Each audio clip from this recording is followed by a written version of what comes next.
17 दिन से लापता सोनम रघुवंशी के मामले में नया ट्विस्ट है। जी हां, डीसीपी क्राइम राजेश दंडोतिया ने जानकारी देते हुए बताया कि सोनम रघुवंशी को गाजीपुर के एक ढाबे से गिरफ्तार किया गया। वो वहां बदहवास हालात में पाई गई।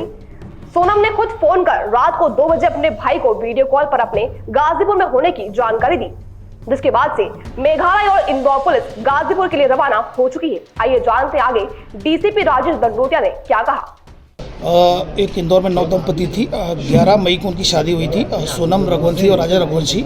और उसके बाद 20 मई को ये लोग घूमने के लिए गए थे और गुवाहाटी होते हुए ये शिलोंग गए थे। 23 तारीख को आखिरी बार बात हुई थी सोनम की, और जो कि सोशल मीडिया पर वीडियो वायरल हुआ था, अपनी मदर इन लॉ से बात हुई थी 23 मई को। 23 मई के बाद से फिर उनका संपर्क कट गया। उसके बाद से लगातार उनके जो भाई परिजन कमिश्नर सर से मिले, यहाँ police commissioner Santosh Singh sir से। संतोष सिंह सर ने यहाँ पर DCP crime branch Rajesh Tripathi sir को अपॉइंट किया, और जो जहाँ पर ये गुम हुए थे वो जो डिस्ट्रिक्ट थी वो ईस्ट शोहरा डिस्ट्रिक्ट थी, और ईस्ट सोहरा डिस्ट्रिक्ट और सोहरा थाना था।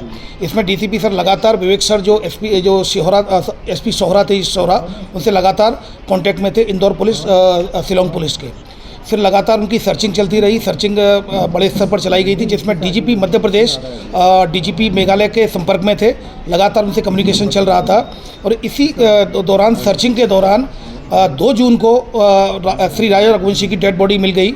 उसकी डेड बॉडी मिलने के बाद ईस्ट सोहरा जो डिस्ट्रिक्ट है, सोहरा थाने में केस रजिस्टर्ड किया गया। सेक्शंस में 103 BNS और 309 BNS और 238 BNS के तहत केस रजिस्टर किया जाकर उसको इन्वेस्टिगेशन में लिया गया था और मर्डर का केस कायम किया गया। फिर उसके बाद लगातार उसकी सर्चिंग चलती रही और लगातार परिजन उनके संपर्क में थे। इंदौर पुलिस की जो पुलिस कमिश्नरेट थे, सीनियर ऑफिसर्स, कमिश्नर सर और डीसीपी क्राइम ब्रांच लगातार संपर्क में थे। डीजीपी मध्य प्रदेश लगातार डीजीपी मेघालय सर के संपर्क में थे।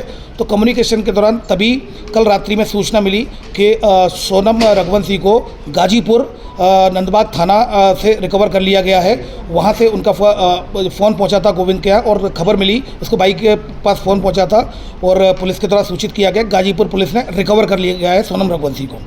उसके बाद मेघालय पुलिस ने लगातार रात्रि में ही लगातार संपर्क में थे, और यहाँ पर एक कंबाइंड ऑपरेशन मेघालय पुलिस और इंदौर पुलिस के द्वारा कंबाइंड सारी लीगल एक्शन उनके द्वारा लिया जाएगा। केवल इंदौर पुलिस को उनके द्वारा इन्वेस्टिगेशन के पॉइंट ऑफ व्यू से मदद ली गई थी, वो मदद उनको प्रोवाइड कराई गई है। जिसमें सोनम के कहने पे ये हत्याकांड हुआ, राज ने किया। जैसा कि मैंने बताया कि ये सारी चीज़ें पूछताछ में क्लियर होंगी। और ये अभी चूँकि सोनम को वहाँ रिकवर किया गया है गाजीपुर, जहाँ मेघालय पुलिस ऑलरेडी वहाँ पहुँच रही है। और यहाँ पर चूँकि हमारे जो मेघालय पुलिस ने यहाँ पर संपर्क किया था, तो यहाँ पर 3 आरोपी मेघालय और इंदौर पुलिस के एक दूसरे के कोऑर्डिनेशन से हिरासत में लिया गया है। आगे की कार्रवाई मेघालय पुलिस, जहाँ पर ये प्रकरण पंजीबद्ध है 7/25 सोहरा थाने में, ईस्ट सोहरा डिस्ट्रिक्ट है शिलोंग की, वहाँ पर इन्वेस्टिगेशन की जाती है। देखिए, अभी फिलहाल इस तरह की कोई बात सामने नहीं आई है। पूछताछ उनके द्वारा की जाएगी। पूछताछ में जो भी आएगी आपको अवगत कराया जाएगा। अभी फिलहाल जो अपडेट्स आए हैं वो यही है कि सोनम को वहाँ गाजीपुर में रिकवर कर लिया गया डिस्ट्रिक्ट में, और यहाँ पर 3 आरोपियों को हिरासत में चेट वगैरह भी पकड़ी है, कोई चेट वगैरह आई? अभी फिलहाल इस तरह की कोई जो बात सामने नहीं आई है। अगर ऐसा कुछ होता भी है तो एविडेंस में लिया जाएगा, और एविडेंस से पॉइंट ऑफ व्यू से क्या पता चला? देखिए, अभी जो बात सामने आई है, जो पुलिस के द्वारा बताया गया है, गाजीपुर पुलिस के द्वारा, कि जो सोनम रघुवंशी ने फ़ोन किया था उसको अपने भाई को, उसके बाद फिर पुलिस वहाँ पहुंची है तो उसको रिकवर कर लिया गया है नंदबाग पुलिस के द्वारा गाजीपुर डिस्ट्रिक्ट में। अब वहाँ पर मेघालय पुलिस पहुँच रही है। जो अपडेट्स आएंगे मीडिया को प्रत्यक्ष से अवगत कराया जाएगा। मेघालय पुलिस का ये कहना था कि इस घटना में सस्पेक्टेड है, हमें याद भी चाहिए। तो सस्पेक्टेड पॉइंट ऑफ व्यू से हम लोगों ने मेघालय के साथ जो एक ऑपरेशन चलाकर 3 आरोपियों को अभी सस्पेक्टेड को राउंड अप किया है। अब अगले की जो इन्वेस्टिगेशन है, इन्वेस्टिगेशन आधार पर जो भी आया जाएगा, अब मीडिया को प्रत्यक्ष से अवगत कराया जाएगा।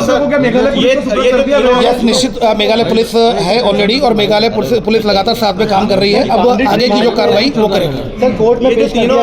अभी कोर्ट में आरोपी को पेश नहीं किया गया है। अभी मेघालय पुलिस पूछताछ करने के बाद आगे की लीगल कार्रवाई मेघालय पुलिस करेगी। ये तीनों आरोपी नंदबाग के, ये तीनों जो सस्पेक्टेड है वो नंदबाग के रहने वाले हैं। तो ये पूरे इंदौर के ही हैं। तो इस तरह से ये इनका कनेक्शन है। घर के आसपास के रहने वाले ये अभी फिलहाल इस तरह की कोई बात सामने नहीं आई है, क्योंकि अभी हिरासत में लिया गया, राउंड अप किया गया है मेघालय पुलिस। ये अभी ये इन्वेस्टिगेशन में आएगा। अभी पूछताछ नहीं हुई है, अभी पूछताछ के बाद ही बात सामने आएगी। जी।